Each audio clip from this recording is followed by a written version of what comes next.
वहीं अगर आप भी चाहते हैं रेलवे में नौकरी करना तो फिर इस वीडियो को पूरी देख डालिए।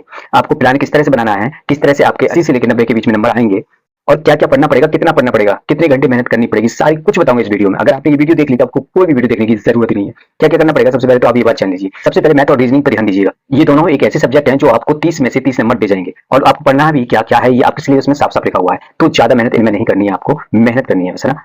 पढ़ना ही तो है बस आपको, इसमें पता है आपको क्या आना है, एग्ज़ैक्टली क्या-क्या पॉइंट है, आपको क्या-क्या पढ़ना है, ये सब पता है आपको। लेकिन थोड़ी-सी मेहनत और थोड़ी-सी स्पीड पे ध्यान देना है, वो आप करेंगे, ठीक है? जिनका मैथ अच्छा है और जिनकी रीजनिंग अच्छी है, वही इस कॉम्पिटिशन को क्रैक कर पाएँगे।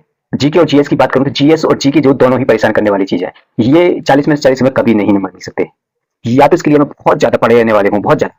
सारी किताबें रटी हुई हों हमारी, जैसे फिजिक्स, केमिस्ट्री, मैथ, ये सारी मूल्यों पर रटी हुई हों। 1 साल का हमने करंट पूरी तरह से रट रखा हो, है ना? या हमने पहले से ही हम पूरे जो भारत में जितने भी राज्य हैं, उनके राज्यपाल प्लस हम उनके मुख्यमंत्री को हमने पहले से ही रट रखा हो। पार्टी कौन-सी ये रट रखा हो, तो हमारे लिए आसान हो जाता है। दोस्तों अगर मैं मैथ में आपके कम से भी कम नंबर मान के चलूँ, तो आप 28 नंबर आराम से ला सकते हो क्योंकि 2 सवाल वो ऐसे देते हैं जिसमें आपको पसंद है। हो भी जाता है लेकिन आपको पसंद है उसमें। तो फिर 28 में मान लेता हूँ और 28 रीजनिंग में लेके चल लेता हूँ। इस तरह से आपके 56 नंबर लगभग हो जाते हैं और 56 में से मैं 55 ही मान लेता हूँ। आपकी सहूलियत के हिसाब से 5 नंबर काट लो, उसके बावजूद भी हम मेहनत करना नहीं छोड़ेंगे। तो 5 नंबर तो ये काट सकते हैं। देखो, अब कुछ लोग कहेंगे यार मैथ में से हमारा पूरा नहीं आ सकता, मैथ तो मेरा बहुत कमजोर है। देखो जिनका मैथ कमजोर है और रीजनिंग भी अच्छी नहीं है, तो फिर आप एनटीपीसी के लिए तैयारी ना करें। तो कंपटीशन हाई है, इसमें कोई दो राय नहीं है। कोई कितना भी यूट्यूबर बके, कोई भी बके, एनटीपीसी ग्रेजुएशन लेवल की बात करें, यानी कि पोस्ट लेवल 6 और 5 की बात करें, उसका कंपटीशन लेवल हाई है ही है। तो मैथ तो आपको पकड़ कर नहीं करनी है भाई, आपको मैथ पर प्लस रीजनिंग पर, इस पर पकड़ कर नहीं करना है। अगर आप मैथ और रीजनिंग पर पकड़ नहीं करेंगे तो क्या भूल जाए कि आप कंपटीशन में भी हैं। तुक्का नहीं लगेगा। ऐसा नहीं है कि इसमें एक टेस्ट है तुक्का लग जाएगा भाई, नहीं, तुक्का तो चलेगा ही नहीं भाई। पहले प्री निकालना, फिर मेंस निकलेगा, उसके बाद हम अंदर जाएंगे। तो समझ रहे हैं। और स्टेशन मास्टर के लिए तो साइको भी देना पड़ेगा हमें, बहुत चीजें।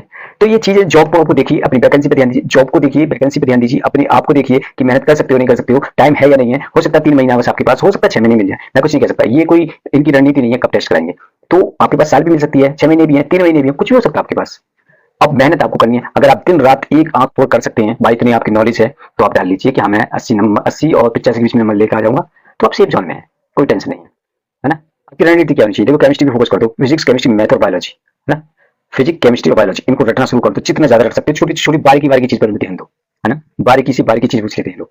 तो केमिस्ट्री, फिजिक्स और जो आपका बायोलॉजी है, और सबसे ज्यादा बायोलॉजी पे ध्यान दो, फोकस करो। अगर एनटीपीसी की तैयारी कर रहे हैं तो सबसे ज्यादा बायोलॉजी पे ध्यान दो। फिर कंप्यूटर है, क्वेश्चन है, तो 2-3 क्वेश्चन बनते हैं कंप्यूटर के, आप ऊपर जाएंगे। हिस्ट्री है, पॉलिटी है, सब है भाई। तो आपको पढ़ना क्या है? देखिए लूसेंट की जो जितनी बुक है ना, उसको सबको पढ़ डालो, रट डालो।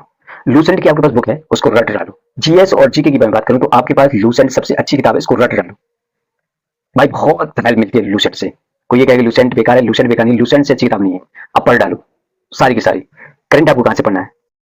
करंट आप देखो, या तो आप यूट्यूब से पढ़ सकते हैं, कोई अगर आपको दे रहा है, या फिर आप 1 साल पुरानी किताब ले लीजिए, क्या क्या हुआ था, क्या क्या होने जा रहा है, एक नजर डाल लीजिए। करंट बहुत हो जाती है। तो इंटरनेशनल लेवल पे क्या क्या हो रहा है, ये हमारा जो एनटीपीसी जो एग्जाम है ना, वो हमें ऐसे समझो कि हम आईएएस का एग्जाम देने जा रहे हैं। अब हम रणनीति की बात करते हैं, तो करीबन 12 से 14 घंटे की पढ़ाई होनी चाहिए। 12 से 14 घंटे की पढ़ाई में आपको मैथ फोकस करना है। पहले एक मैथ का चैप्टर धीरे धीरे करके निकालिए, फिर उसी चैप्टर को बहुत तेजी के साथ निकालना करिए। अगर फिर भी समझ में आया फिर और करिए, लेकिन देखिए इतना करिए, चैप्टर को निकालिए, एक बार सवाल निकल के आ गया, हाँ दोबारा उसे निकालिए, दोबारा निकालिए, 4 बार निकालिए, जब तक आपकी स्पीड न बन जाती है।